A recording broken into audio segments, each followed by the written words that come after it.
Miarabantsika rehetra amin'ity fotoana androany ity indray tonga soa eto amin'ity fotoana fahantsika mandreny fampianarana tsy misy kalema. Mino ihany koa fa nareo izay manaraka mivantana amin'izao fotoana izao dia efa misokatra ny fonareo ao amin'ny fandrenesana ny fampianarana tsy misy kalema. Dia antenainay fa ho tahin'ny tompo indray nareo ny amin'ny fampianarana amin'ity androany ity ny tompo ane anazavantsika misimisy hatrany atonga antsika tena ho ampitaovana amin'ny alalan'ny tenin'Andriamanitra amin'izao vaninandro farany izao. Dia andaontsika hiaraka hivavaka androany manasa antsika hitsangana dia hanokatra ny fotsikintsika hanomboka an'ity fotoana ity indray. Jesosy misaotra anao zay ny amin'ity fotoana lehibe izay omenao anay androany ity tompo. Zavatra asandratra eo anao Jesosy dia fisaorana sy fankasitrahana amin'ny zavatra rehetra, amin'ny zavatra rehetra tompo, satria ny fonay, ny tena malina ny fonay tompo dia ny zavatra any ambony dia any amin'izay hitoeranao Kristy. Any tena hifikirany fonay indrindra, fa tsy misy zavatra eto amin'ity tany ity ka afaka hifikirany fonay Andriamanitra.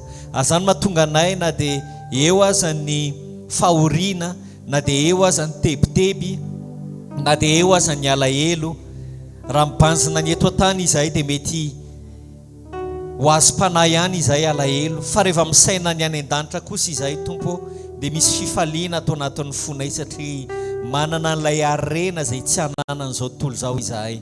Azany tena hideranay ny anaranao, ankalazanay anao amin'ny zavatra rehetra, hanomezanay voninahitra anao amin'ny zavatra rehetra, ny fahatongavanay eto amin'ity toerana ity indray, ny afahany any tokantrano tsiraray avy izay manaraka mivantana mandresy manaraka an'izao fotoana izao, dia tena fahasoavana lehibe avy aminao zany rehetrarehetra izany tompo. Ka kasitrahanay feno ny anaranao, menay voninahitra ny anaranao, asandratra mandrakizay ianao tompo, fandriamanitra tsara foana ianao na inona zavatra mitranga. Daontsika ankalaza ny tompo androany, hosana amin'ny avo indrindra, mankalaza izahay. Halleluja. Doarantsika tehaka ihany zany. Halleluja. Hosana, hosana, hosana, hosana, hosana amin'ny avo indrindra. Hosana, hosana, hosana amin'ny avo indrindra. Mankalaza izahay ny anaranao, misandratandriamanitro. Hosana amin'ny avo indrindra. Hosana, hosana, hosana, hosana amin'ny avo indrindra. Hosana, hosana, hosana amin'ny avo indrindra. Mankalaza izahay ny anarana, misandratandriamanitro. Hosana amin'ny avo indrindra. Andao rahantsika tehaka izany.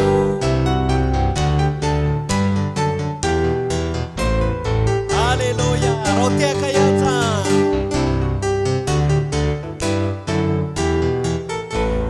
Terao ny anarany, terao, terao, teraina ny mpanjaka. Terao, terao, teraina ny mpanjaka. Mankalaza izahay ny anaranao, misandratandriamanitro. Teraina ny mpanjaka. Terao, terao, terao, terao, teraina ny mpanjaka. Terao, terao, teraina ny mpanjaka. Mankalaza izahay ny anaranao, ny anaranao, misandrata andriamanitro teraina ny mpanja mankalaza izay ny anaranao misandrata andriamanitro teraina ny mpanjaka.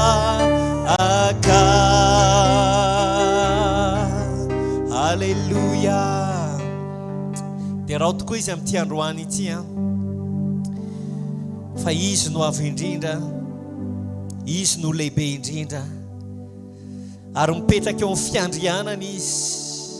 Tsy misy matohitra azy mandrakizay, tsy misy mahozongozona ny fahefany, fa ny fanjakan'Andriamanitra dia fanjakana lehibe, fanjakana faratapony indrindra. Alleluia. Iza ny matohitra anao Andriamanitra ô, iza ny matohitra ny fihevitrao, iza ny matohitra Tompo ny sitraponao, fa Andriamanitra zay lehibe indrindra ianao, Andriamanitra faratapony indrindra ianao. Androany izay Tompo dia mideranao, manandratra ny tananay ho any amin'ny fiandriananao izay. Raiso ny fankalazana Tompo, raiso ny fankalazana avy aty anaty lalany fonay. Alleluia, alleluia. Miankokewa tungutrao Jesu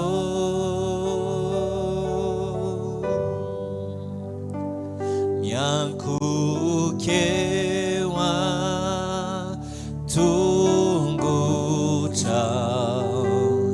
Jesu lazao yanwe Jesu Jesu Jesu Jesu hallelujah Jesu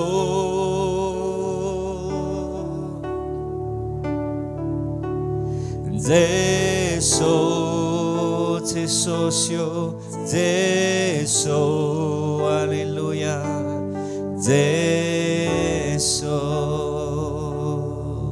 miankokewa tungutrao miankokewa tungutrao Jesu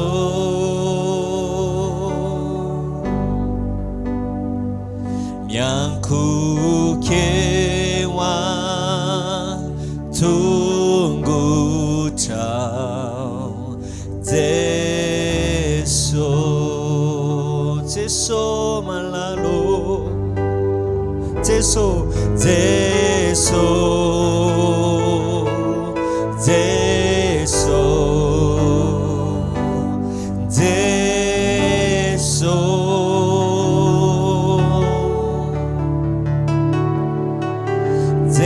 Jesu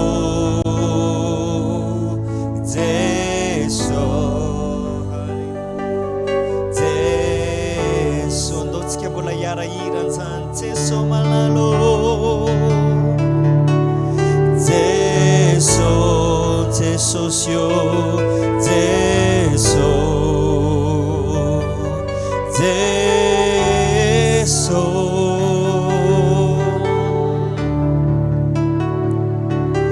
Jesu Jesu Jesu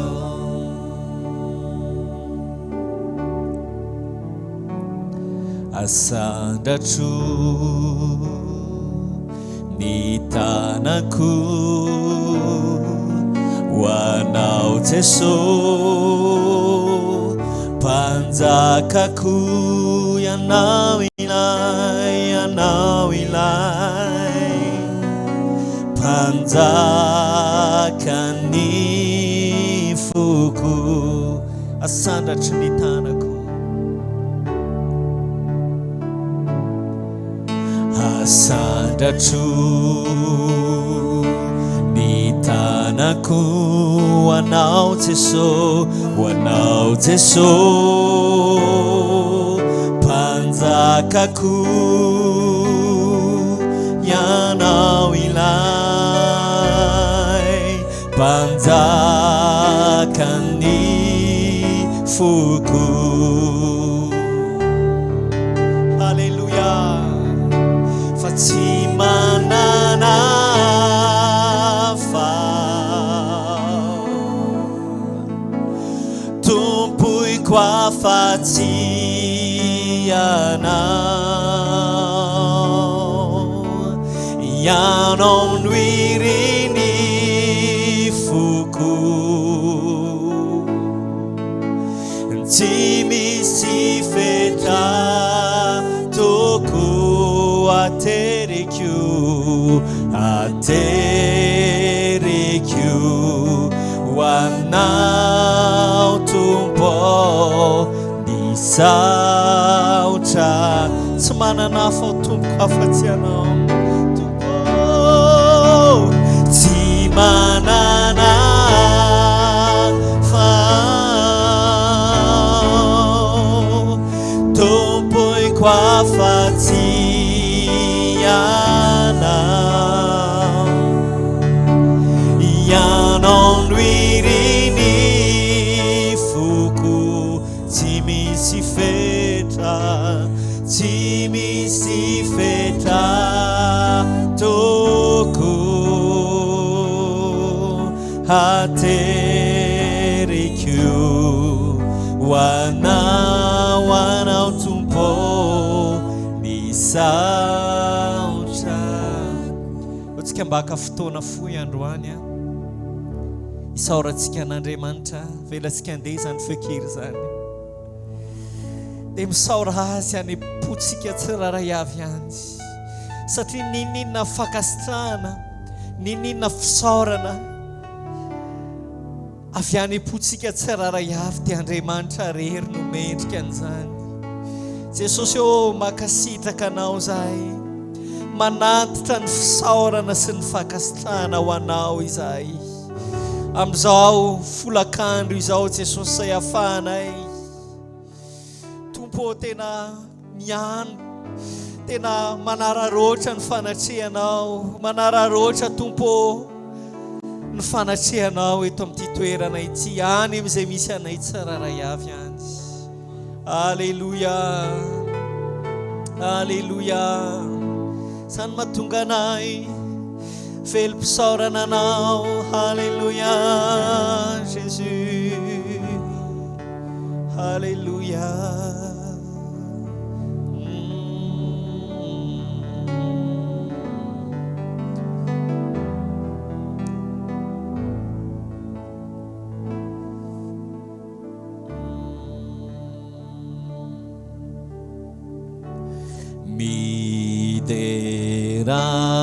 Mideranao wandriamanitro, faleibe, faleibe,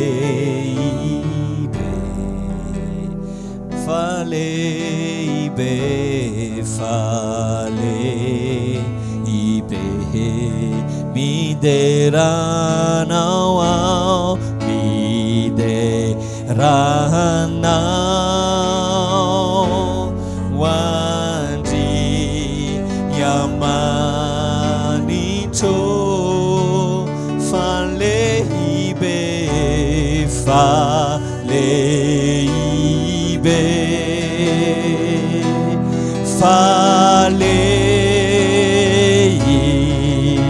mideranao, mideranao,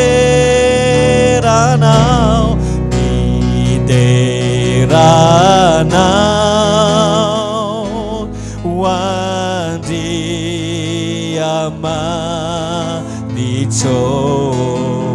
Alleluia. Faleibe, faleibe, faleibe, lideranao ao lideranao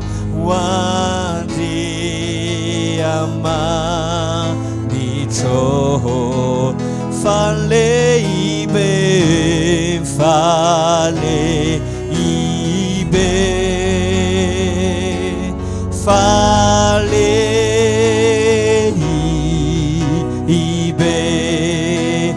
faleibe faleibe faleibe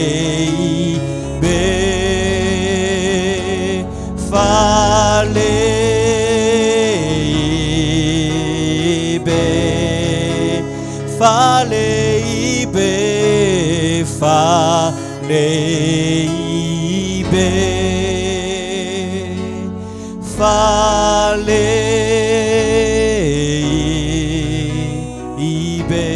faleibe. Os que te akawazy androany. Halleluja, halleluja. Afaka mahasoerantsika zao fotoana zao tsika dia hanaraka ny fampianarana tsy misy clé mandray zay tena fahasoavana avy amin'ny tompony afahantsika manaraka an'izany. Ny lohahevitra enotsika androany dia mahakasika ny hoe ny fametrahan-tanana. Mety misy amintsika efa na ho antsika manaraka ny vantana ihany koa aza mety efa mahafantapantatra n'ilay fampianarana fa ny zavatra anisan'ny tsindriny rahalahy mika anatin'ilay izy tsy zava-dehibe ny hoe ahafatapataratsika ohatrany hoe onoono lay izy fa ny tena zava-dehibe indrindra dia tafaletsika ao anatin'ny fotsika hoe misy fampianarana anankiray raha vao mahakasika ny fametrahan-tanana dia tsy miova amin'izao ny saintsika fa zay ny tena izy. Amen. Mba tsy aina isika anatina fisalasalana fa amatarantsika ny famarinan'ny tenin'Andriamanitra amin'ny alalan'ny fampianarana toy izao. Amen. Dia manasa antsika hanaraka an'izany aza amin'izao fotoana izao. Bonjour, bonjour à tout le monde. Miarabantsika rehetra Et tous ceux qui sont en ligne. sy ireo izay manaraka mivantana ihany koa Et tous ceux qui nous écouteront. ary ireo izay miaino antsika ihany koa Au fur et à mesure. izay manaraka antsika hatrany hatrany izany. Donc voilà. Noho izany Nous retrouvons encore une fois.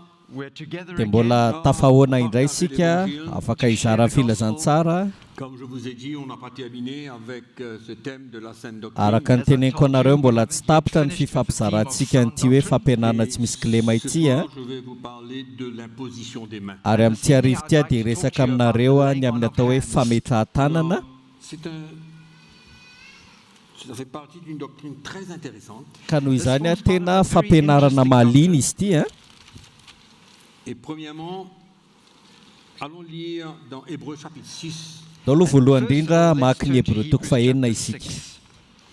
On va voir comment l'imposition des mains, c'est une doctrine de base. Zay hitantsika fa ny fampianarana momba ny fametrahan-tanana dia fampianarana fototra zany izy io. On ne porte pas attention. Izay indraindray tsy dia tandremantsika loatra. Et on court dans toutes sortes de directions. Anka somary very isika ao anatin'ny fiheverantsika. On ne comprend pas vraiment qu'est-ce que c'est que l'imposition des mains. Ka tsy azon'ny kristianina marina hoe inona ny atao hoe fametrahan-tanana. Et je suis sûr que la plupart des chrétiens Ary azoko antoka fa ny ankamaroan'ny ne kristianina savent pas ce que dia tsy mahatakatra ça représente l'imposition des mains. hoe midika inona marina ny famaritana an'izany hoe fametrahan-tanana Et izany. nous allons passer un petit peu dans quelques textes. Dia somary amaky andiny maromaro isika zany Que c'est très intéressant. ary ty ampahazo antoka anareo fa tena mahaliana izy ity zany. Donc au chapitre 6 Hébreux toko fahenina. So, chapter 6 of the book of Hebrews. Hébreux vous toko savez fahenina dans quelles zany circonstances ces chrétiens juifs étaient. fantatrareo tsara ny fepetrany ainan'ireto kristianina jiosy reto manahoana ny toetran'izy ireo ny fepetrany ainany Et l'auteur du livre des Hébreux les rappelle. ary mpanoratra ny boky ny Hébreux zany teto dia nampatsiazy ireo Comme quoi que c'était le temps pour eux fa fotoana ho azy ireo de ne pas s'attarder sur des choses de base, tsy tokony hijanonan'izy ireo zany teo amin'ny abidi-pianarana araka ny filazany mais qu'il fallait aller plus loin dans l'esprit. fa mila mandeha lavidavitra kokoa amin'ny fanahy izy ireo Parce qu'ils étaient dans une situation dangereuse. satria tao amina toerana somary tandidomdoza ihany izy Il y ireo avait a une possibilité qu'il s'éloigne du Seigneur ary azo no heverina fa mety afaka nanalavitra ny tompo mihitsy izy ireo a et qu'il retourne à la loi de l'ancienne alliance. and that they would return to ka the law lasa of the old hiverina amin'ny covenant. lalàna fanekena Donc, taloha au izy verset ireo 1, nous lisons, c'est pourquoi eo amin'ny andininy voalohany a laissant vakitsika les Hébreux éléments toko de la fahenina parole de Christ, tendons à ce qui est parfait, sans poser de nouveau le fondement du renoncement aux œuvres mortes, de la foi en Dieu, de la doctrine des baptêmes, de l'imposition des mains, de la résurrection des morts et du jugement éternel.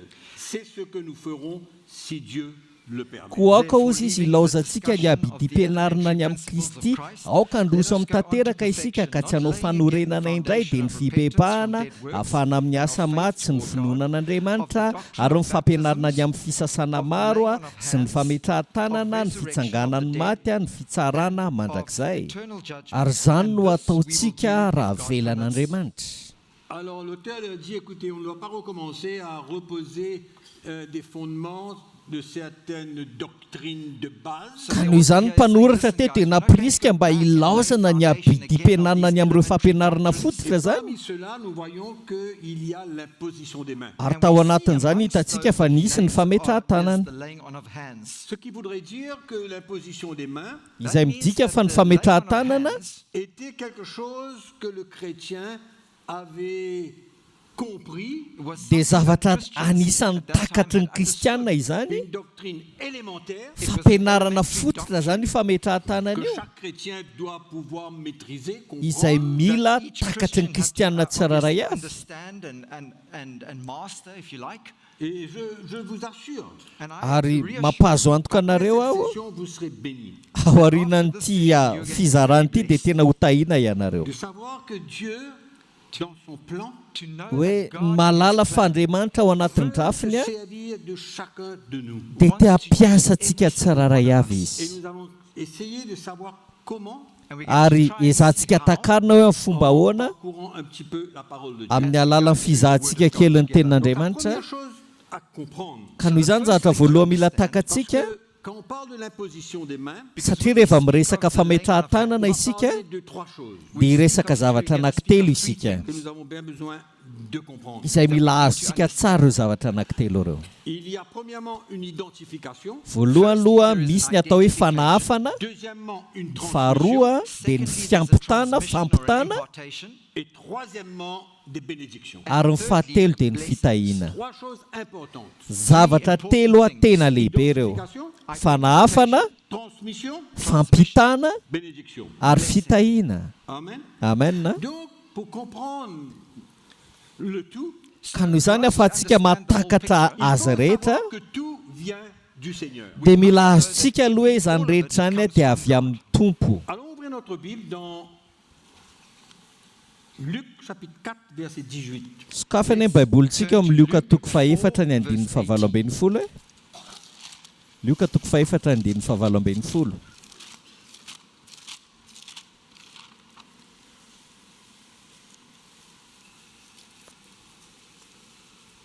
Jésus était à Jesús, Nazareth, il rentre dans la synagogue Jesus dia is in tany a Nazareth, nazareta izy a niditra tao amin'ny sinagoga et il va trouver l'endroit où il est écrit.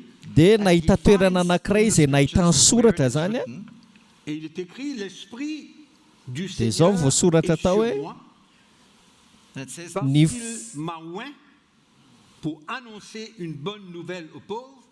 Il m'a envoyé pour guérir ceux qui ont le cœur brisé, pour proclamer aux captifs la délivrance, aux aveugles le recouvrement de la vue, pour renvoyer libres les opprimés. ny fanahin' Jehova no ato amiko izy satria nanositra hitory-teny somafalo amin'ny malahelo izy a naniraka hitory fandefasana ampifatotra izy sy ny fampahiratana mijamba anafaka izay ampahoriana Donc nous to voyons set que at liberty, those who are oppressed, to proclaim the acceptable year of the Lord. nous voyons que le Saint-Esprit a oint Jésus ka noho izany hitantsika zany eto fa ny fanamasina dia nanositra an' Jesosy a de par sa présence. tamin'ny alalan'ny fanatrehany. Pourquoi la parole de Dieu nous enseigne que Jésus-Christ, il est loin de Dieu. Azay mahatonga ny tenin'Andriamanitra mampianatra antsika fa Jesosy ozy izy nolay voahositr'Andriamanitra. Chapitre 4. Ao amin'ny bokin'ny asan'ny apôstôly toko 4 Jesosy nolay voahositra Au ozy verset izy. 26. Andin'ny verse fa efatra 26. enina amby roapolo.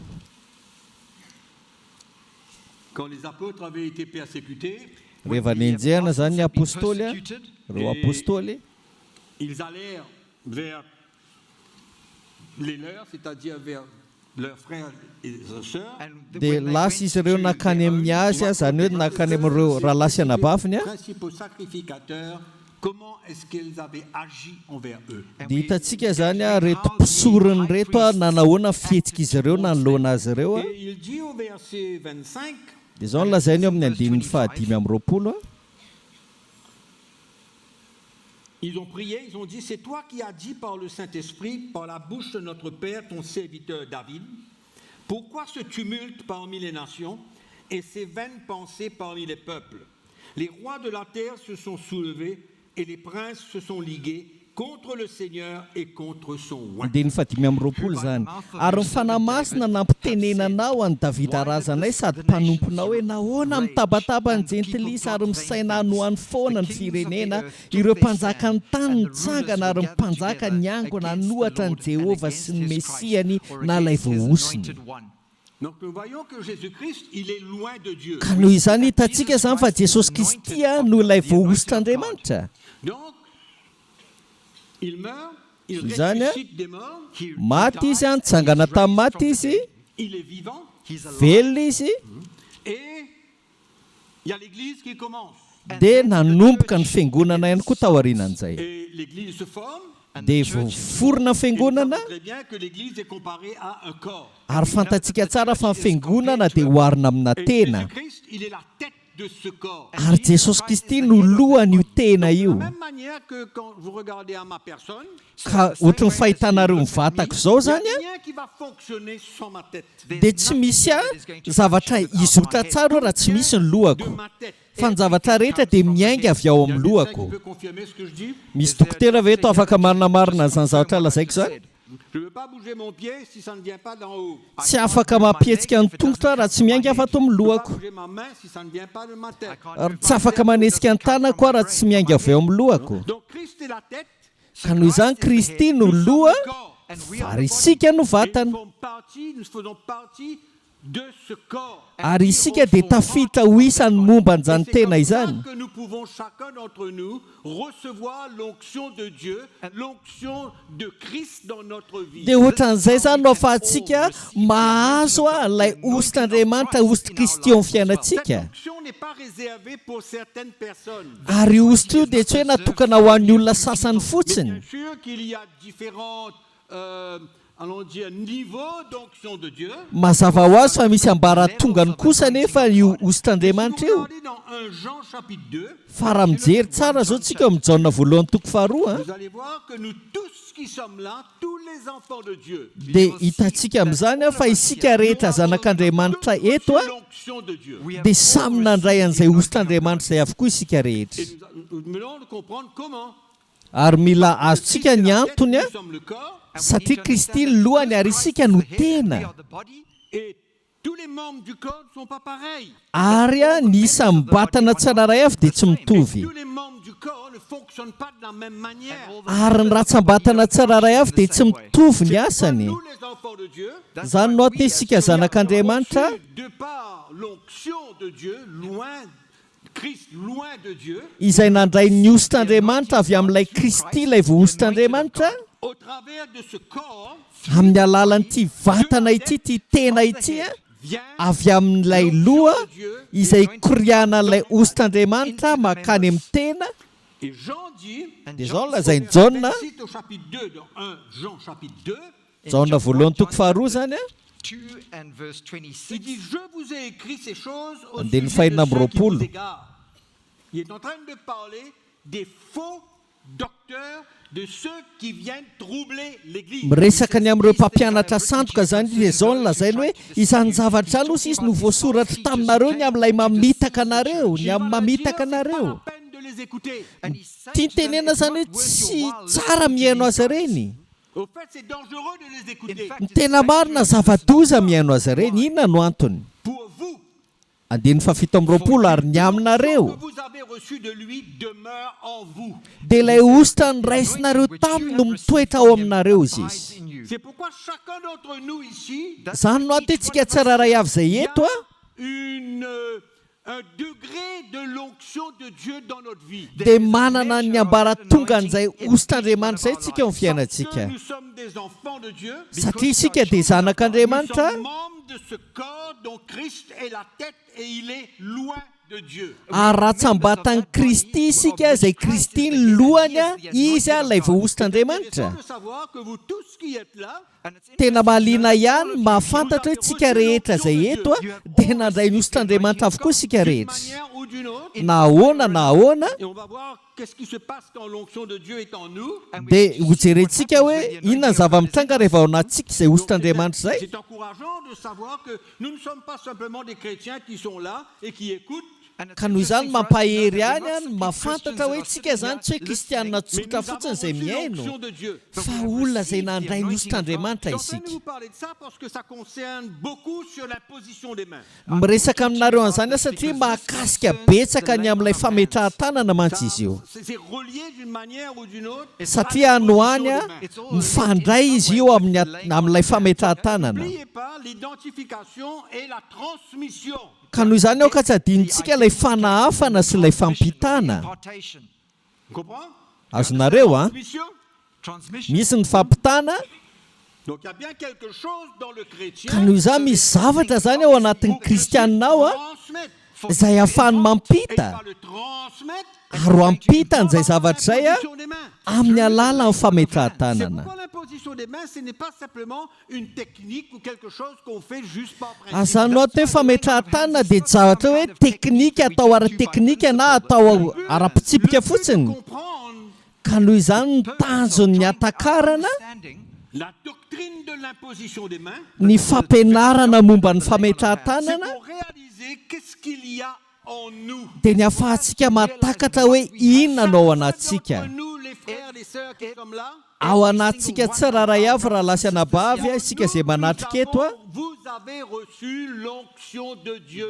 dia zaho hoe isika tsiraray avy dia efa nandray ny ositr'Andriamanitra avokoa isika. Continuer, il va dire, Zany no antony a toizan'ilay izy a cette onction demeure en vous. io ositra io izy izy a dia mitoetra ao anatinareo. Moins qu'on vous enseigne, mais comme son onction vous enseigne toute chose, qu'elle est véritable et n'est point un mensonge. Ka tsy mila ampianarin'ny olona ianareo fa satria ositra avy aminy no mampianatra anareo ny zavatra rehetra sady marina fa tsy lainga izany. it has taught you and you will abide in him. Donc, l'apôtre Jean n'est pas en train de parler que chaque chrétien est indépendant. Ka noho izany apôstôly Jaona hoe tsy hoe mampianatra akory hoe mila mahaleo tena zany kristianina tsiraray avy a, L'onction de Dieu qui est en lui, ka hoe ny ositr'Andriamanitra izay ao aminy a besoin d'écouter personne. dia vokatra izay hoe tsy mila mihaino izan'izantsony izy, tsy izay no tia lazainy zany None of the hoe tsy ministries mila that mihaino God an'ireo has ministera called mety the church, tompon'ny fiangonana intsony izy ireo a, On garde but the Apostle fa John is mampitandrina azy ireo kosa ny ceux qui apôstôly enseignent Jaona des fausses doctrines, manoloana an'ireo izay mampianatra ny fampianaran-diso a tournent le peuple de Dieu. ka mampiodina ny vahoaka an'Andriamanitra. Il dit, mais vous avez reçu l'onction de Dieu, vous n'avez pas besoin d'écouter ces gens. Dia hozy izy ianareo nefa nandray ny ositr'Andriamanitra ka tsy mila mihaino an'ireny olona ireny intsony e. Donc, comme nous faisons partie de ce corps, Ka noho izany a amin'ny ho isan'io tena io atsika and that the head Jésus qui est la tête, ary Jesosy a no lohany a étant loin de Dieu, being amin'ny mahavoositr'Andriamanitra azy a va transmettre dia mazava ho azy fa ampita an'izay ositra izay izy a de manière, amin'ny fomba samihafa, niveau, amin'ny ambaratonga samihafa différentes choses ho ana zavatra maro samihafa des chrétiens. eo amin'ny fiainan'ny kristianina. On suit, on est clair? Maharaka tsara nareo a, mazava aminareo a, mazava aminareo loatra eto a, Is it clear? mazava. Bon. J'espère qu'on comprend ce que je dis. mino fa azonareo ny tiako lazaina Et la chose principale, ary ny zavatra lehibe indrindra Principal thing c'est que nous avons besoin de croire dans cette onction. dia zaho hoe mila mino an'io osto io On a isika besoin d'avoir la foi we need to have mila manana finoana dans ce que nous avons reçu. amin'ilay zavatra Nous voaraintsika avons besoin isika d'avoir la foi mila manana finoana isika dans cette onction qui est en nous, amin'ilay osta izay ao anatsika qu'on puisse par la suite transmettre cela izay ao aoriana izay dia afaka apitatsika izay ositra izay zany a amin'ny alalan'ny fametrahan-tanana Donc il y a une identification que nous allons parler tout de suite. ka noho izany a misy ny atao hifanahafana izay ho resahantsika zao a ary misy ihany koa ny fampitana C'est pourquoi quand on impose les mains sur quelqu'un, zany no ato hoe rehefa mametra tanana olona anankiray isika dans notre cœur, dia mila manana finoana isika ao anatsika fa efa nandray an'izay ositra izay aloha isika amen et qu'on n'impose pas les mains sur quelqu'un juste parce que c'est la norme. ka tsy hametra tanana amin'ny olona isika hoe satria izay Ou ny alors fenitra parce que c'est écrit dans la parole de na Dieu, hoe donc satria voasoratra amin'ny tenin'andriamanitra Mais izany Dieu nous demande d'avoir la foi dans ce qu'il nous a donné. fa mangataka amintsika andriamanitra mba hananantsika finoana ny amin'izay nomeny atsika Nous allons imposer nos mains sur quelqu'un. izany hoe rehefa metra tanana amin'ny olona anankiray isika Il y a la foi dans notre cœur dia misy finoana ao anatin'ny pour une fotsika transmission. fa izy fampitana amin'ny alalan'izany Et ça, c'est important. zava-dehibe loatra C'est izany très a important d'avoir la foi zava-dehibe loatra ny hananana finoana que nous avons reçu chacun d'entre nous. an'ilay ositra izay voaraintsika tsiraray avy Différent. ositra samihafa io Degré. amina ambaratonga samihafa Mais on ne va pas imposer les mains juste comme ça. ka aoka zany tsika tsy hoe hametra tanana amin'izao Donc, c'est pas fotsiny seulement le geste qui ka compte. tsy ilay fihetsika akory a no mikonty C'est la foi que nous avons dans notre cœur. fa ilay finoana izay hananantsika ao anatin'ny fotsika hoe manan-javatra apita isika zany Et c'est ça qui est une autorité quelconque dans l'esprit à différents niveaux. ary zay zany a anoany azo raisiny hoe fahefana samy manana ny ambaratongany Dieu peut se manifester ary amin'ny alalan'izany no ahafahan'ny herin'andriamanitra afaka hihetsika sy ho si on voapita croit dans ce que nous avons reçu. raha mino an'izay efa niraisintsika Croire isika dans cette onction que nous avons reçue. mino an'ilay ositra izay efa niraisintsika isika Amen. amen Très important. tena zava-dehibe Parce que nous loatra ne sommes pas izany simplement des chrétiens qui croient. satria tsika ane tsy hoe kristianina mino fotsiny Dieu e veut que nous soyons à l'aise fa tian'andriamanitra tsika raha hiasa dans ce qu'il nous a donné. amin'ilay zavatra nomeny atsika Et cette onction est représentée ary io ositra io dia miseho a par des dons amin'ny alalan'ny que fanomezam-pahasoavana le Seigneur donne à chacun. fanomezam-pahasoavana sasasasany izay omeny tompo any tsiraray avy a Afin que nous puissions manifester cela. mba ahafahantsika maneho an'izany manetsika an'izany mampiasa an'ilay zavatra voaraintsika through what we've received. On est clair là-dessus? mazava amintsika ve aloha zay La foi, ny finoana quelque chose qui est en nous. an'ilay zavatra efa ao anatsika Il Lay- transporte la puissance de Dieu à différents niveaux. ilay ositra ao anatsika izay mitondra ny herin'andriamanitra amin'ny ambaratonga samihafa C'est pourquoi il y a différents ministères, il y a différents dons. zany no atony hoe misy asa fanompoana maro a misy fanomezam-pahasoavana Mais il y samihafa a certaines choses fa misy zavatra sasany kosa izay ny kristianina rehetra anoany a capables de transmettre. dia afaka apitan'ny kristianina rehetra zany Dans l'évangile de Marc, dia hitantsika ao amin'ny filazantsara marka izany a izay lazain'i jesosy amin'ny mpianany a hoe izay mino izy a il imposera les mains aux malades et les malades seront guéris. dia ametra tananao amin'ny marary izy ireo te ho sitrana marary ozy izy a Nous posons la main sur quelqu'un. mitranga ve zany satria hoe nametra tanana tamin'ny olona tsotra zao fotsiny sika Savoir que qu'en imposant la main sur quelqu'un, zao ny zavatra mila takatsika rehefa mametra tanana olona anankiray isika dia misy zavatra voapita nous ao avons besoin de croire là-dedans. ary mila mino an'izany isika Croire dans ce que nous avons reçu. mino an'ilay zavatra voaraintsika Parce que nous formons partie de ce corps. satria tafiditra Et la tête. ao anatin'izay tenany kristy izay isika izay kristy ny lohany Dans le sens, il partage. ka noho izany amin'ny lafiny anankiray zany mizary izy a with the members. selon les ministères, selon les dons, mizara selon les amin'ilay appels. ratsambatana izy araka ny asa fanompoana ny antso Mais a nous avons tous reçu fa tsika rehetra kosa dia samy nandray a apahany a ny amin'izay ositran'andriamanitra izay en tant que chrétien. amin'ny maha-kristianina atsika zany Parce que le Seigneur ne nous demande pas d'aller imposer les mains comme ça. satria ny tompo ane Ce n'est pas juste par le geste. Because tsy the Lord nangataka doesn't ask amintsika us mba just to hametra lay antsika hands on tanana other olona hoe a people no as fietsika gesture fotsiny or as zany an action. amin'ny fietsika fotsiny zany Even the fa na ny devil devoly aza dia mampiasa ny Pour mpiasany imposer les izy mains a sur les gens. mba hametra tanana amin'ny olona ihany koa. C'est pourquoi même pour les agents de l'ennemi, izany no antony na dia ho an'ireo mpiasan'ny fahavalo aza que dans l'imposition des mains, il y a quelque chose qui est transmis. dia fantatra izy ireo fa amin'ny alalan'ny fametrahan-tanana dia mizatra voapita ao amin'ny alalan'izany. Même les longanistes Na savent dia ça. ireo karazana mpitaiza olona ireny dia mahafantatra tsara an'izany. Et nous, les chrétiens, on ne peut pas être ignorants. Fa isika kristiana aoka isika tsy mahalala Nous an'izany. avons besoin de comprendre que l'imposition des mains, Fa mila takatsika fa ny fametrahan-tanana pour Dieu manifester son autorité et sa puissance. dia fomba ampiasain'Andriamanitra hanehoany tsy hanetsehany fahefany sy ny heriny. Elle a besoin de sortir quelque part. Satria ano any zany hery sy fahefany zany dia mila mivoaka. Quand on impose des mains sur quelqu'un, la puissance ne vient pas d'en haut. Ka noho izany reo mametra tanana amin'ny olona isika tsy hoe miainga avy any an-danitra akory ilay hery a, Ne vient pas d'en haut. tsy hoe miainga avy any an-danitra akory ny hery sy ny fahefan'Andriamanitra. Simply from above. Parce que l'onction nous a été donnée. Satria nomenantsika ny ositra no zaraina tamintsika Dans cette autorité, dans cette puissance de Dieu en nous. pour ka le noho izany a transmettre. manana anjara ndraikitra isika ny amin'izay fahefana sy herin'Andriamanitra izany a dia nizarany zany.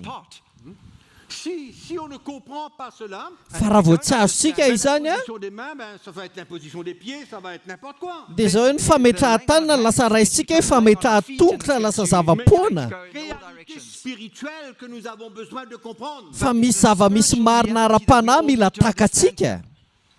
Et c'est ça où notre foi And this is where Ary eo our amin'izay ny ahafahantsika amin'ny alalan'ny finoantsika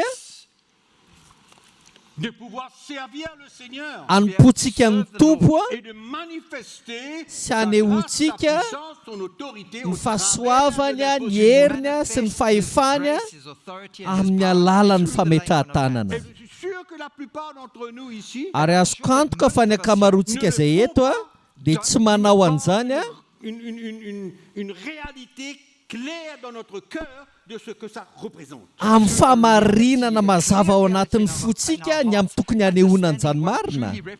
Et on le fait parce que Jésus a dit imposer les mains aux malades et ils vont être guéris. On le Fa fait. ataontsika fotsiny zany satria hoe Jesosy ny teny hoe mametrahan-tana ao amin'ny marary dia ho sitrana amin'ny marary. So we Mais do il ne it. faut pas oublier que Jésus leur a dit d'attendre le Saint-Esprit. Fa aoka tsy adinitsika ihany koa fa Jesosy ny teny tamin'ireo olona ireo mba hiandra ny Et quand le fanamasina Saint-Esprit e. viendrait, Fa rehefa tonga ny fanamasina ozy izy a qu'ils seront remplis. dia ho feno fanahy izy ireo. Amen. Amen. Ça, c'est un autre sujet. Mbola loha hevitra hafa indray zany a. Il faut saisir. Fanjatra mila azontsika Il faut aloha avoir la foi. ary mila manana finoana isika En nous, fa misy zavatra ao anatsika transmise, izay afaka il y a une hampita autorité, il y a une puissance. misy fahefana, misy hery Dans ce que le Seigneur a prévu pour chacun est différent. ao amin'izay efa nomanin'Andriamanitra ho an'ny tsiraray avy ary samy hafa avokoa zany rehetrarehetra zany. Mais par contre, pour l'imposition des mains, c'est pour tout le monde. Fa ny Pour fametrahan-tanana guérir, kosa dia natao ho an'ny olona rehetra, ny manasitrana ny marary amin'ny alala fametrahan-tanana dia ho an'ny olona rehetra. pour tout le monde. Natao ho an'ny olona rehetra zany. Le Seigneur n'a pas fait des choix Tsy nanao safidy Andriamanitra pour certains, ho an'ny sasany, mais le Seigneur fait certains Andriamanitra dons kosa dia nanome fanomezam-pahasoavana et que ces dons sont accompagnés par une plus grande autorité et une plus grande puissance pour manifester ce que ary reny fanomezam-pahasoavana reny kosa dia narahana fahefana sy hery ny amin'izay zavatra tian'Andriamanitra ho atao. C'est pourquoi les dons du Saint-Esprit, Izany no ateny fanomezan'ny fanahy a, des miracles, ny fanomezam-pahasoavana anao fahagagana, le don de guérison, anasitrana, dont on impose les mains, c'est quoi? rehefa mametra tanana isika midika inona izy Une ireny. onction particulière Ositra manokana izy ireny a, qui accompagne le don de la part du Seigneur dans la vie de ceux à qui il donne. izay miaraka amin'ny fanomezam-pahasoavana avy amin'Andriamanitra omen'Andriamanitra ny olona anankiray izay nomeny an'izany. Une autorité, une puissance Ary io fanomezam-pahasoavana io dia mitondra hery sy fahefana pour imposer les mains For us to lay mba on our hameta hands tanana afin qu'il soit guéri. on the sick amin'ny marary mba hasitrana an'ilay marary. C'est pourquoi c'est différent pour chacun. That's Ary why izany no antony hoe samihafa avokoa amin'ny olona tsirairay avy. Différent pour chacun. Samihafa avokoa amin'ny olona tsirairay Donc, avy. l'imposition des mains, il y a même une identification. Ka noho izany ao anatin'ny fametrahan-tanana dia misy fanahafana ao. Vous savez, il y a des gens de temps à autre qui viennent pour la prière. Hitanareo raharay misy olona manatona hivavahana On expérimenté cela. ary mino fa ny akamaroanareo ny aina an'izao zavatra izao a. Ils viennent and they come Tonga izy ireo et ils m'adressent ta parole comme ils adressent ta parole à beaucoup. dia manontany ahy izy tahaka ny antaniny amin'ny maro ihany a. Vous savez ce qu'ils font? Dia hainareo ny ataony Comme ça. manao an'izao izy ireo a. En d'autres mots, ils disent, they go like this. pasteur, Ohatrany tia teny zany izy ireo In other pasteur a. words, they're saying, Pastor, place mets your ta main hand. sur ma tête. Apetao eo amin'ny lohako ny Comme ça, tananao je vais recevoir une bénédiction. Am'izay De aho cette manière, je serai guéri. And mandray this way I will fitahiana dia receive ho blessing, sitranao. and in that way I will also be healed. Eux-mêmes, ils comprennent. Na reny olona reny aza dia matakatra. Peut-être qu'ils ont entendu, peut-être d'une mauvaise manière. Mety nare an'izany izy mety tamin'ny fomba diso nandrenesan'izy ireo an'izany a. Compréhension qu'ils ont. Fa nefa zay no fatakarana takatra izy ireo. Tes mains sur ma tête. If Hoe you raha lay your mametra hands on my tanana head, amin'ny lohako ianao a dia ho tahianao. Expérimentons. who's ever Izy any efa mba niaina an'izany izy any efa nangatahany olona mba hanao an'izany. Oui, comme ça. They go like this.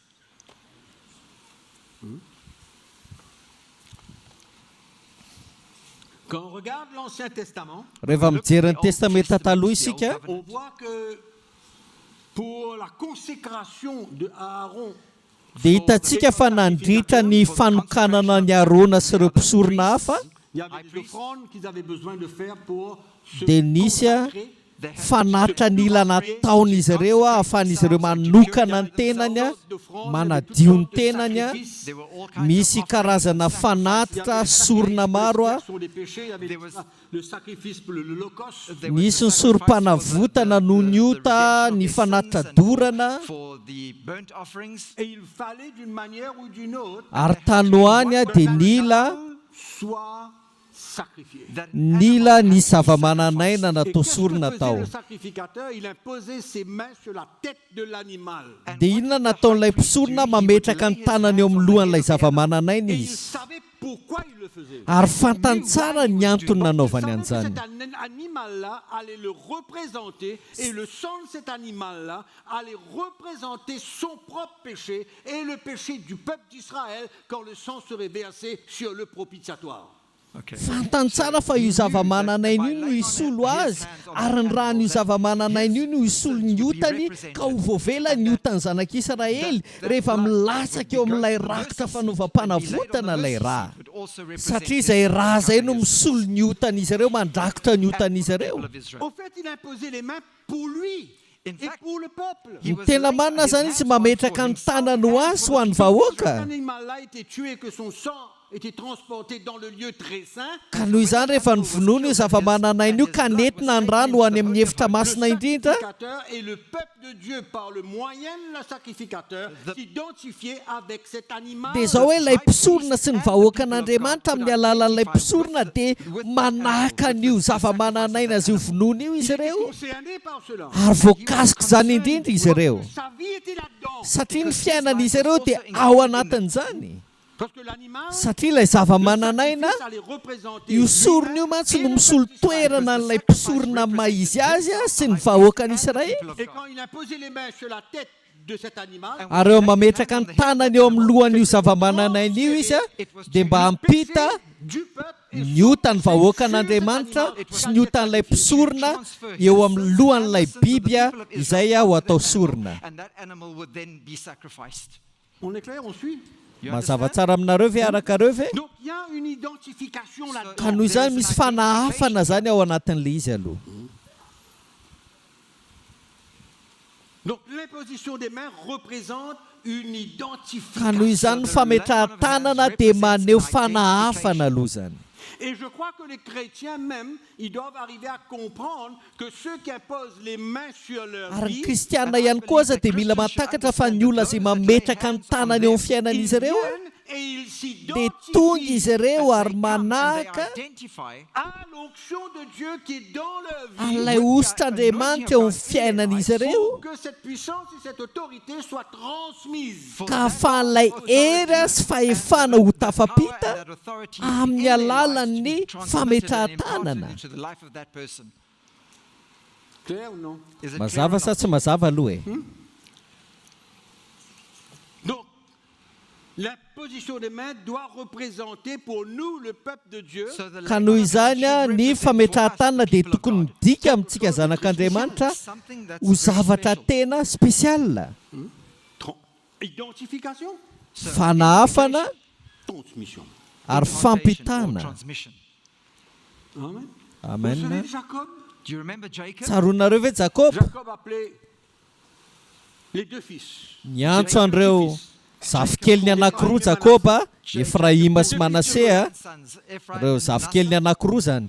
Et il dit à Joseph, Dia izao no lazainy an'i ces Josefa, deux enfants-là ne t'appartiennent pas, ils sont à tsy moi. hanao intsony ozy izy ireo zazalahy roa ireo a fa areo. Le reste de tes enfants, Zanakao ampony a tsy maninona anao reny a, ces deux-là, fa reto roa lahy reto a areo izy et izy. je vais les bénir. Dia hotsofoko rano ireo. Et il a appelé ces deux enfants, Dia niantso an'ireo zaza roa lahy ireo izy a, sa main sur eux, dia napetrany teo amin'izy ireo ny et tanany il les a, a bénis. dia nitsofony rano. Donc Jacob savait ce qu'il était en train de faire. Ka noho izany fantatry Jakoba tsara ny Il était en zavatra train de nataony. proclamer une bénédiction Nanona tsodrano izy a Ephraïm et Manassé teo amin'ny Efraïma sy Manase par l'imposition des mains. tamin'ny alalan'ny fametrahan-tanana. Peut-être que Ephraïm et Manassé ne comprenaient pas ce qui se passait, mais Jacob Mety savait. hoe tsy azon'ny Efraïma sy Manase ny zavatra ka fa Jakoba kosa nafantatra. Et dans le Na livre de la zava tsara. Genèse, je crois que c'est au chapitre 48, I think it's Ao amin'ny boky Genesis toko 27 misy an'izany a, afaka jerenareo tsara zany tantara zany a.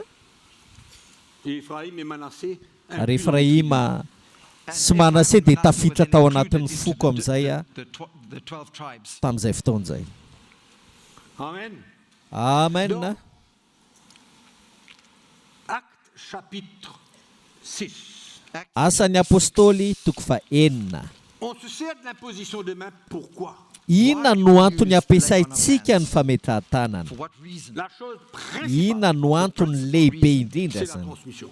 Dia izao hoe ny fampitana. La transmission Ny fampitana de l'onction de Dieu, de l'autorité que représente cette onction. ny ositr'Andriamanitra, ny fahefana izay solon'ny io ositra io a Dans le livre tena des Actes, zany. chapitre 6, Jereo tsara ny asan'ny apôstôly toko 4.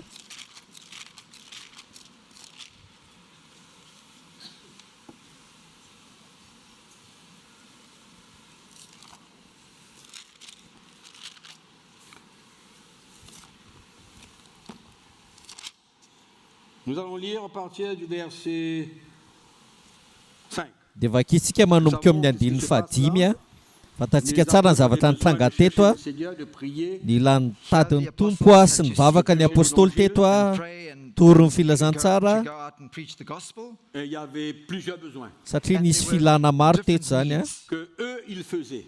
That Izay a, were taken Et care cela of. prenait tout leur temps. nataon'izy ireo a, naka ny fotoanan'izy ireo rehetra zany a.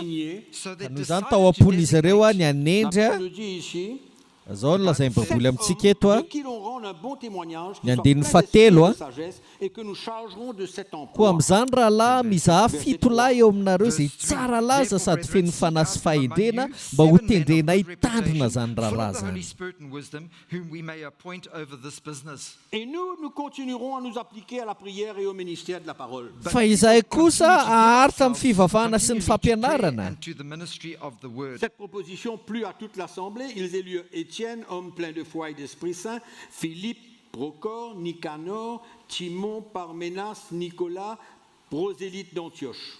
And this Dia saying sitraky pleased ny the olona whole rehetra multitude, ny and they teniny chose ka ny Stephen, fidy a an'i man Stefana full of izy a, faith lehilahy and feno the Holy finoana sy ny Spirit, and fanamasina, Philip, ary Prochorus, Filipo a, ry Nicanor, Procoroa sy Timon, Nikanora sy Parmenas, Timona, and ry Nicholas Parmena as ary proselytes Nikoleo from Antioch. Ils proselita les avy any présentèrent aux Antioquie. apôtres qui après avoir prié leur imposèrent les mains.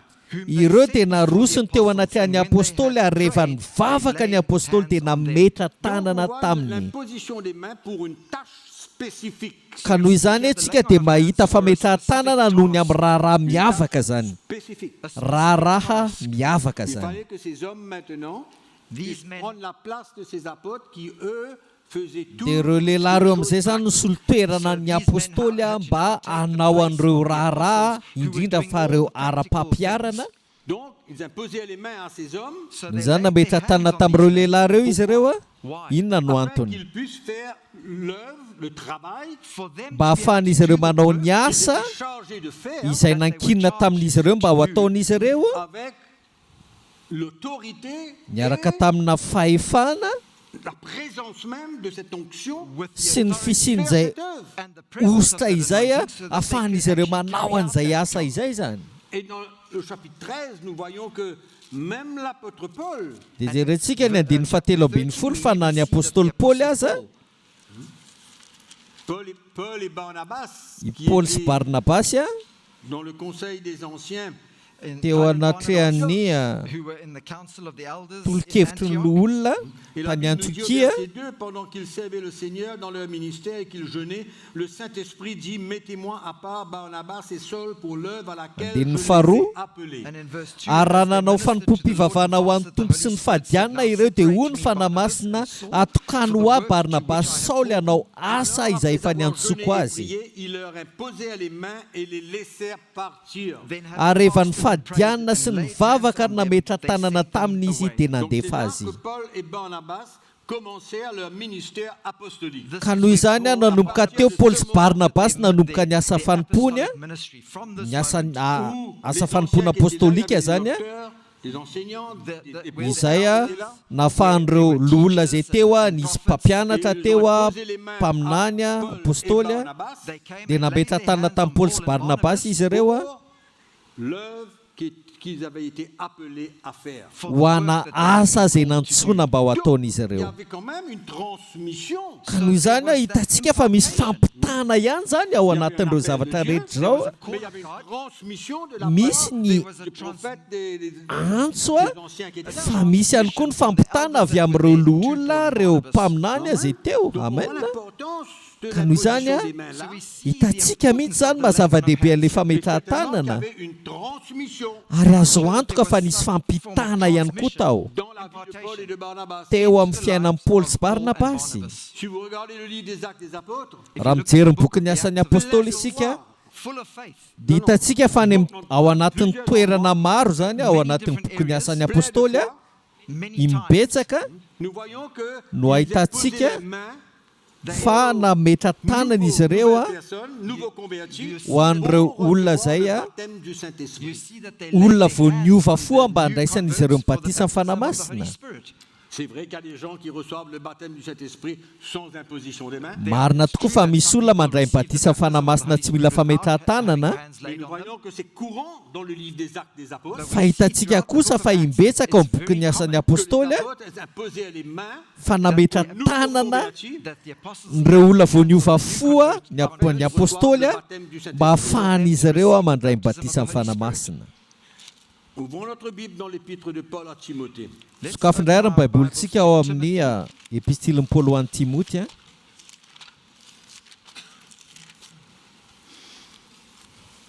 Donc pour prier pour les malades, bien sûr que vous verrez cela partout. Ka noho izany hitantsika imbetsaka ny fametrahan-tanana ho an'ny marary eo amin'ny boky ny asan'ny apôstôly.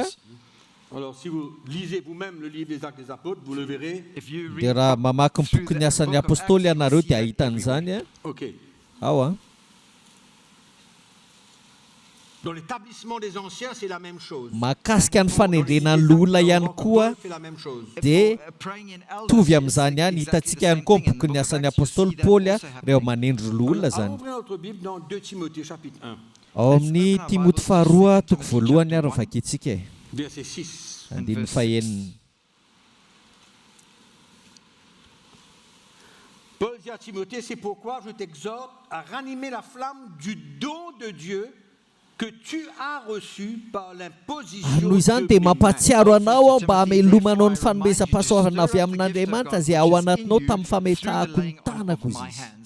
Donc nous voyons que c'est clair ici. Noho izany hitantsika fa mazava tsara eto a fa nandray fanomezam-pahasoavana ny Timoty a le Seigneur ahafahany manompo ny tompo l'imposition de Paul, l'imposition des mains de Paul. tamin'ny alala fametrahan'ny Paoly tanana tamin'izany.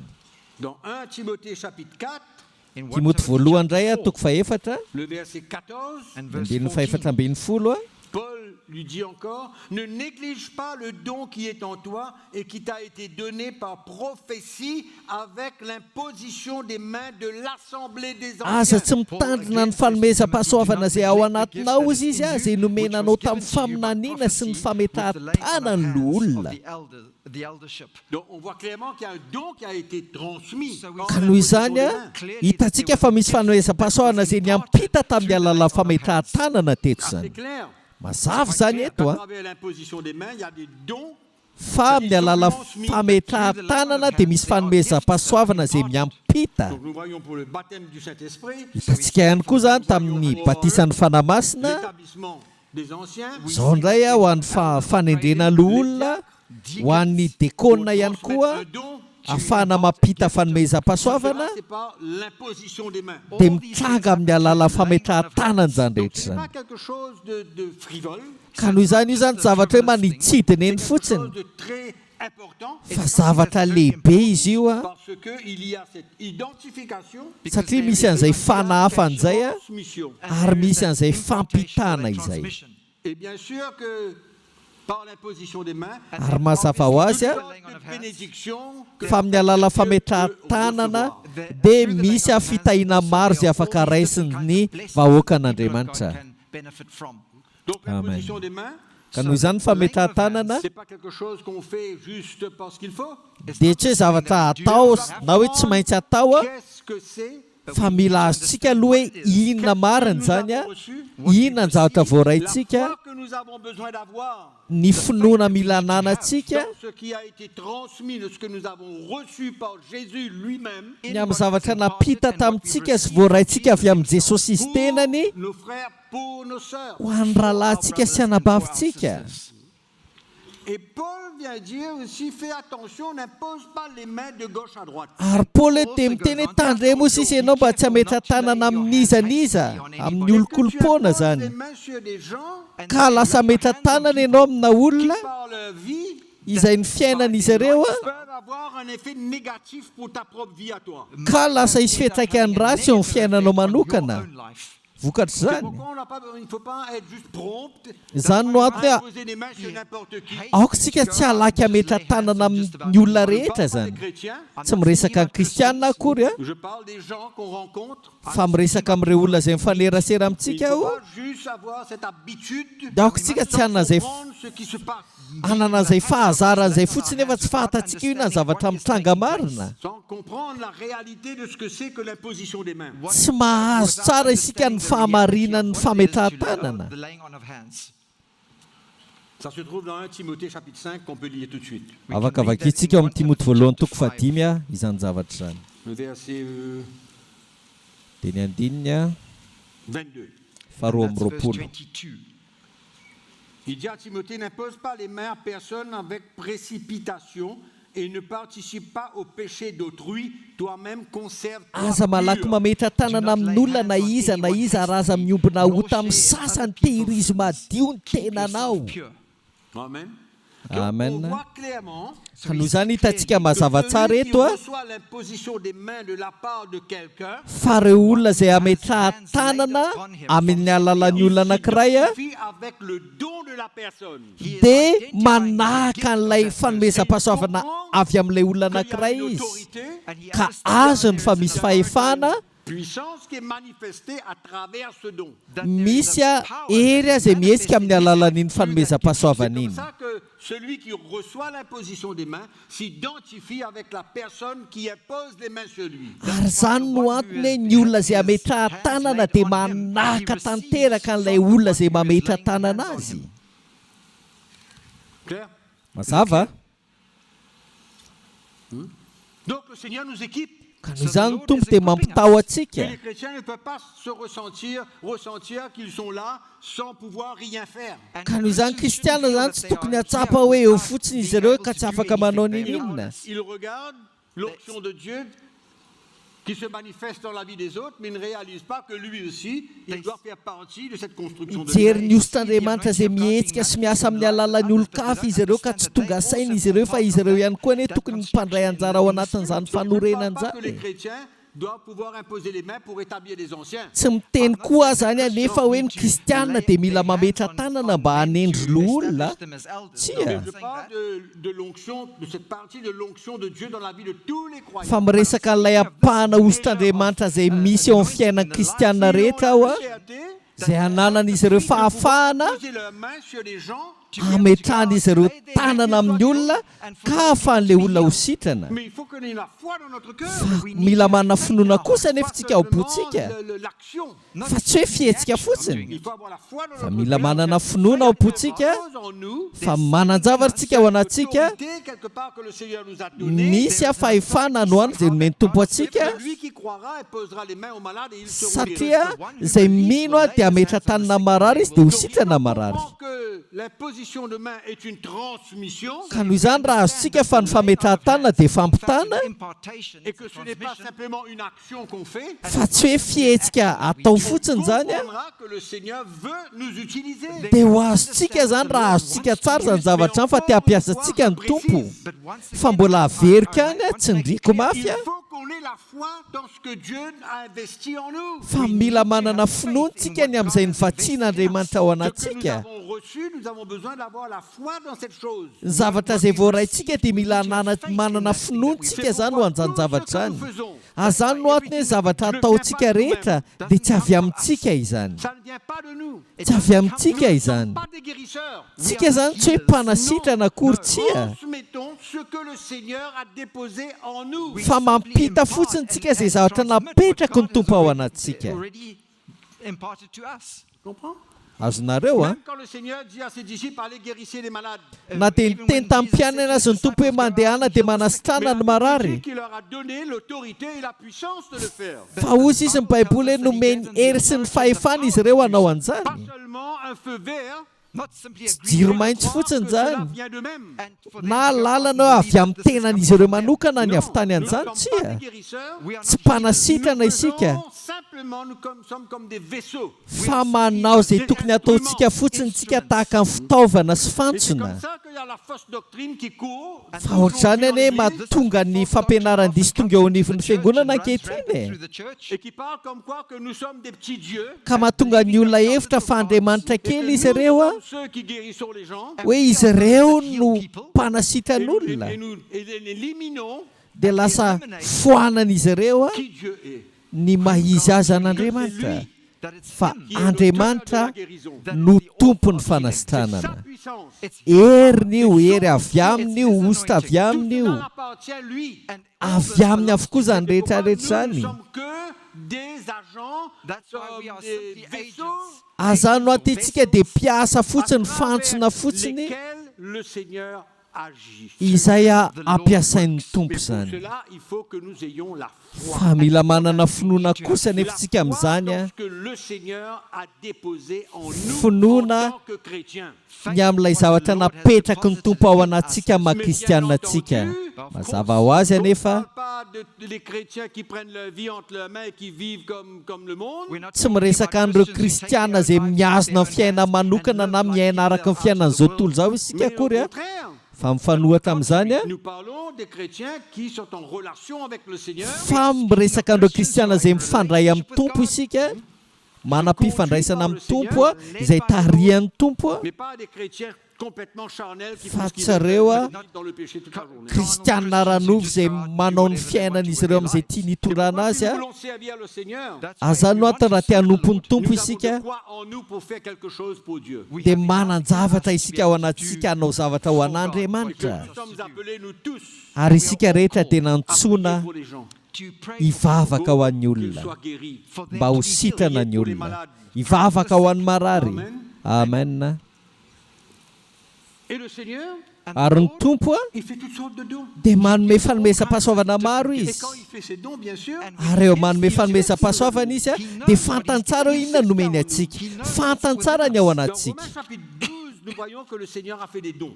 Ao amin'ny Romana toko faharoa ambin'ny folo a dia nanome fanomezam-pahasoavana ny tompo. Romana toko faharoa ambin'ny Nous lisons à folo. partir du chapitre du verset 3. Dia vakitsika manomboka amin'ny andininy C'est fahatelo. intéressant de savoir que l'apôtre Paul, dans ce texte, il parle du corps de Christ et les membres de ce corps. Mahaliana be ao anatin'ity andinity satria miresaka ny amin'ny tenan'i Kristy Paoly a sy ny ratsambatan'ny Kristy zany a. Et il dit au verset 3, par la grâce qui m'a été Din donnée, je dis Fatelo. à chacun de vous de n'avoir pas de lui-même une trop haute opinion, mais de revêtir des sentiments modestes selon la mesure de foi que Dieu a départie à chacun. Fa noho ny fahasoavana nomena dia izao no lazaiko amin'ny olona rehetra izay eo aminareo aza mihevitra mihoatra noho izay tokony ho heverana fa mihevera izay onony araka ny ohatry ny finoana no zarain'Andriamanitra ho anareo avy. Car comme nous avons plusieurs membres dans un seul corps, et que tous les membres n'ont pas la même fonction, ainsi nous qui sommes plusieurs, nous formons un seul corps en Christ, et nous sommes tous Fa membres toy ny des uns des autres. ananantsika zavatra maro momba ny tena iray nefa tsy mitovy asa izay momba ny tena dia toy izany koa isika rehetra na dia maro aza dia tena iray ihany ao amin'ny Kristy ary samy miara-momba ny tena isika rehetra. Puisque nous avons des dons différents selon la grâce qui nous a été accordée, que celui qui a le don de prophétie l'exerce en proportion de la foi. Ary satria samy manana fanomezam-pahasoavana samihafa isika araka ny fahasoavana izay nomena antsika, raha faminaniana dia aoka atao araka ny ohatry ny finoana. Vous vous souvenez de l'apôtre Paul à Timothée? Tsaroanareo ve ny tenin'ny Paoly apôstôly tamin'ny Timoty? Le don qui a été donné par l'imposition des mains à Timothée. Ilay a fanomezam-pahasoavana izay voarainy Timoty tamin'ny alala fametrahan-tanana dia mety ho anankiray amin'ireto fanomezam-pahasoavana reto zany zany. Au ministère s'attache à son ministère, que celui qui enseigne s'attache à son enseignement, que celui qui exhorte à l'exhortation, celui qui donne le fasse avec libéralité, que celui qui préside le fasse avec zèle, que celui qui pratique la miséricorde le fasse Raha avec fanompoana amin'ny fiangonana hozy izy dia aoka ho amin'ny fanompoana, raha mampianatra dia aoka ho amin'ny fampianarana, raha mananatra dia aoka ho amin'ny fananarana izay manome, dia aoka ho amin'ny fahatsoram-po izay manapaka, dia aoka ho amin'ny fahazotoana izay mamindra-fo, dia aoka ho amin'ny fifaliana. C'est Dieu qui donne tout cela. Ary Andriamanitra nefa manome an'izany rehetra C'est zany. Dieu qui nous donne ce que nous avons besoin selon son appel pour le servir. Ary Andriamanitra nefa manome atsika an'izay rehetra ilaintsika arakaraky ny antso izay nomeny atsika eo amin'ny fiainantsika, eo amin'ny C'est pourquoi fanompoantsika. l'imposition des mains Zany no antony ny c'est quelque chose fametrahan-tanana de très important dans l'Église. dia zava-dehibe loatra izy eo amin'ny Et nous avons fiangonana. besoin d'avoir une compréhension claire. Ary mila manana fahatakarana mazava ny momba an'izany isika. Que les chrétiens Ary aoka ny kristianina confiance, cette foi, anana izay finoana sy fatokiana izay, que quand ils viennent pour l'imposition des mains, fa rehefa tonga izy ireo ametrahan-tanana ils ont la foi qu'ils Et vont manana- recevoir quelque chose de la part du Seigneur. dia mila manana finoana izy ireo fa handray zavatra avy amin'ny Il y tompo, a quelque chose qui va être transmis fa izy zavatra izay ho ampita amin'izy ireo de la part de celui qui impose les mains, amin'ny alalan'ilay olona izay mametra-tanana azy ireo, ou bien pour elle. ho an'ilay lehilahy na ilay vehivavy azy ametra-tanana zany.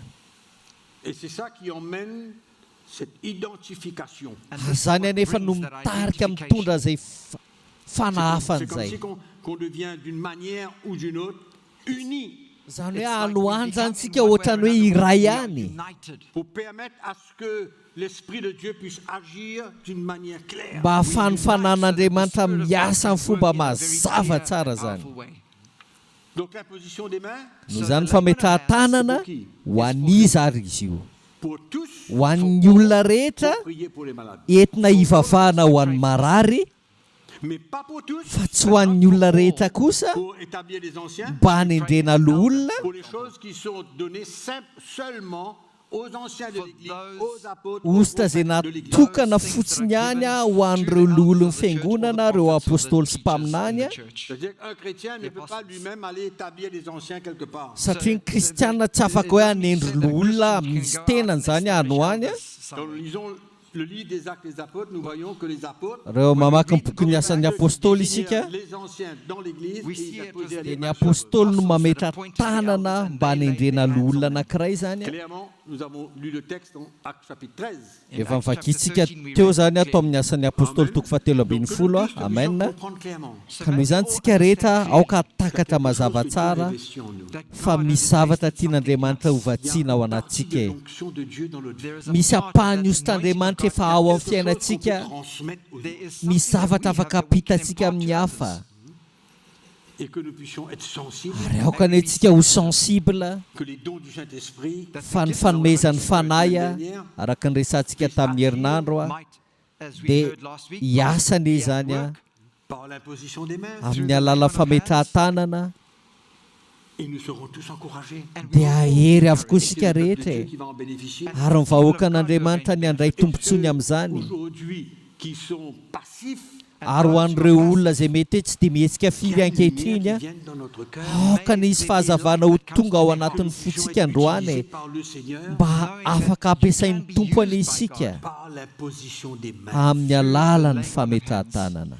On peut prier pour les gens. Mety afaka mivavaka ho an'ny olona isika Certaines situations, fa eo anivon'ny tranga sasany kosa important d'imposer les mains si on comprend qu'il y a une transmission à travers cela. zava-dehibe loatra ny mametrahan-tanana raha azontsika fa misy fampitana tokoa amin'ny alalan'izany fametrahan-tanana zany. Amen. Donc l'imposition des mains, Ka noho izany fametrahan-tanana c'est une transmission. dia fampitana ihany On koa ne io. peut pas limiter Dieu.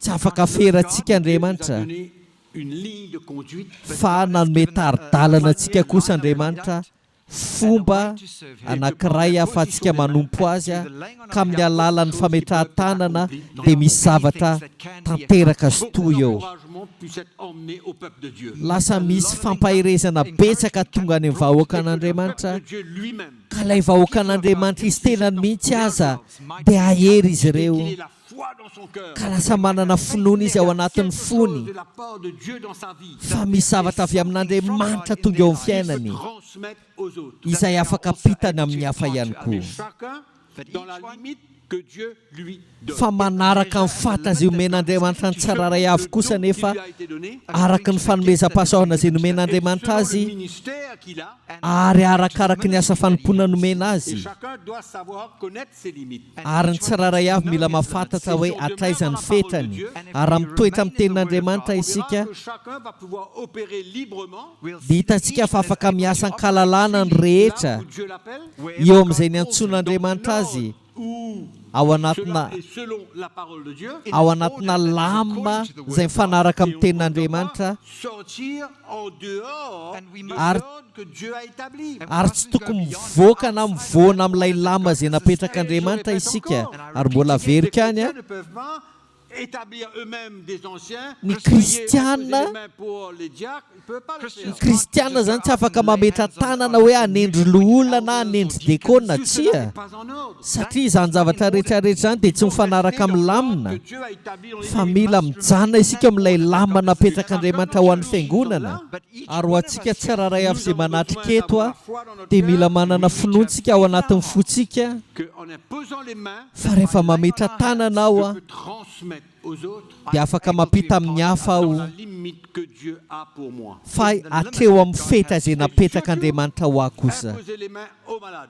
indrindra fa ny fametrahan-tanana ho an'ny marary Pour tous les chrétiens. satria izay mantsy ny toro lalan'i Jesosy ho an'ny kristianina rehetra ho an'ireo rehetra izay mino izy Tous izy croyants ici, ary tsika rehetra eto raha mino isika possibilité d'imposer les mains dia manana fahafahana zany tsika metra-tanana amin'ny marary. Qu'est-ce que je veux transmettre ce matin? Fa inona aza ny tena tiako apita amin'ity takariva ity C'est que quand nous allons prier pour les gens, dia izao hoe rehefa hivavaka ho an'ny olona isika on va prier pour les malades. ndao raisina hoe raha hivavaka ho amin'ny marary isika andray ohatra zany tsika Il zany faut que la position des mains ne soit pas simplement un acte qu'on fait parce dia qu'on sait aoka zany que ny c'est biblique. fametrahan-tanana tsy hoe etsika atao fotsiny satria fantatsika hoe ara-baiboly ny fametrahan-tanana Et qu'il y ait la foi dans notre cœur. fa aoka nisy finoana ao anatin'ny Quand fotsika en posant les mains, il y a une transmission. fa rehefa mametra-tanantsika dia misy fampitahana ao L'autorité de Dieu pour fampitahana ny guérir cette fahefan'Andriamanitra mba personne. hanasitrana n'iny olona iny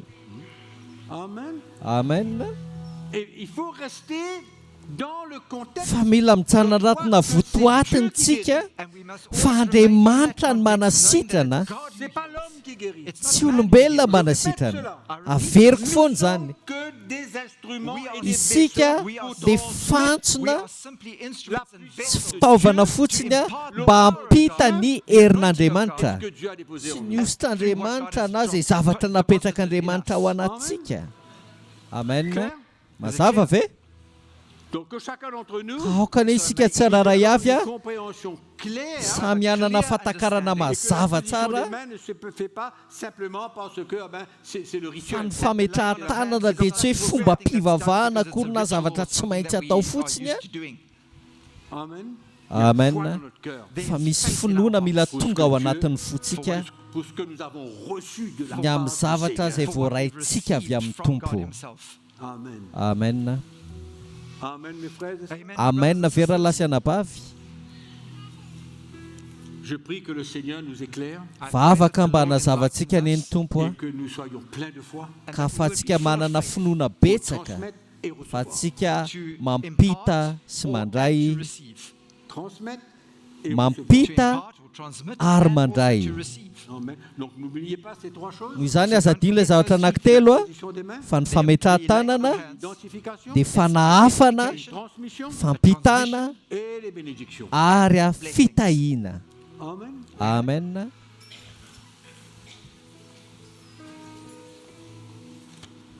On va remercier le Seigneur. Ndao tsika hisaotra ny Tompo hoe. Alléluia. Alléluia. Misaotra ny tompony amin'ny teniny izay tsy hoe manazava fotsiny fa vao maitra indray mampirisitra antsika hatrany ny amin'ny hanompontsika azy hoe tsy mpinotsotra fotsiny tsika hoe mihaino fotsiny fa misy zavatra tiany Tompo ho ampitatsika koa amin'ny hafa, satria misy zavatra efa niraisitsika tao amin'ny Tompo dia tsy hijanona fotsiny tsika hoe za mandray eto foana fa tiany Tompo izaran'izany. Dotsika hitsangana dia ireo anao antiranakaitreo hoe ny herinao Tompo no heriko dia hivavaka tsika rehefa vao hisaotra ny Tompo ny amin'ny fotoanandroany sy ny teniny izay nampirisitra asy ianao indray ary mbola manentana antsika hanompo azy. Alleluia.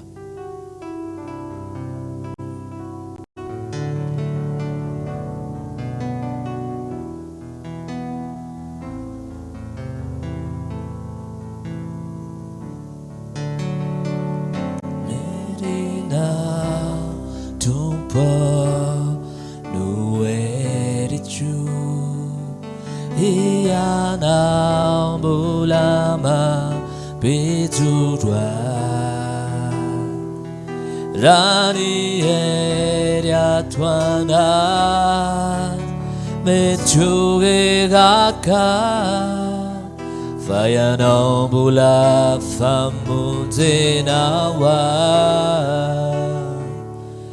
erina tumpa nuerichu iana bulama Pizudwa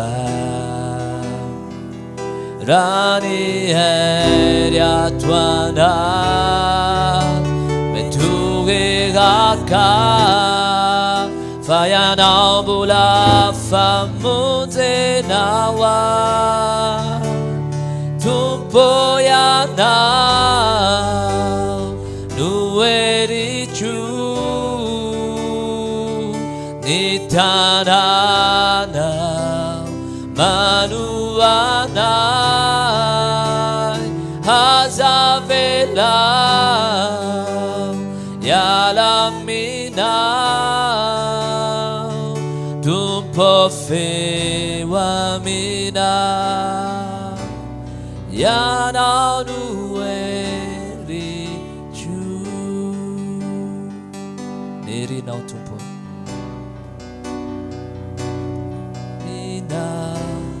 Tumpa nuerichu iana bulama pizurwa Rani eriatuana Mitruegaka Vayanambula famunte nawa Tumpoyana Nuerichu Nitanana Manuana Hazavela Yalamina Tumpofewa mina Yananuerichu. Hallelujah. Raha eo makasitraka feno anao izay ny amin'ny fanambaranao izay tonga tsy tapaka eo aminay. Atsapanay tokoa Andriamanitra ray ny alala ny fitiavanao satria fiangonana tokoa izay tena mibenefisieny amin'izany fanambarana avy aminao zany izahay. Na ho an'izay manaraka izao fotoana izao koa Tompo, tena tia merina ny fisaorana fankasitrahana hatrany anao zay Jesosy, satria tsapanay tokoa hoe ianao le Andriamanitra ray izay mahita ary mahita ny fitiavanao anay, fitiavanay anao, dia miteny foana ianao Andriamanitra, tsy mitsahatra miteny ianao, tsy mitsahatra manambady ianao, tsy mitsahatra milaza ny sitraponao hatrany ianao Andriamanitra ray. Mba ahafahanay tokoa Andriamanitra mbola anolotra misimisy kokoa ny aminay, anolotra ny momba anay ary tsy azona ny fiainanay ho anay intsony.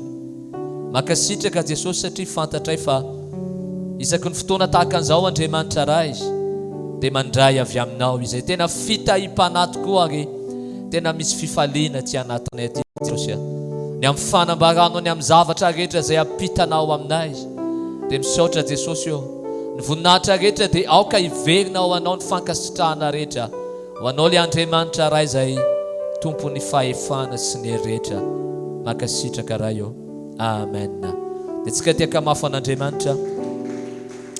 Dia izay ny fotoanantsika tamin'ity androandroany ity dia misaotra anao koa izay nanaraka anay mivantana teto dia tahin'Andriamanitra manokana antsika tsirairay avy. Veloma tokoa.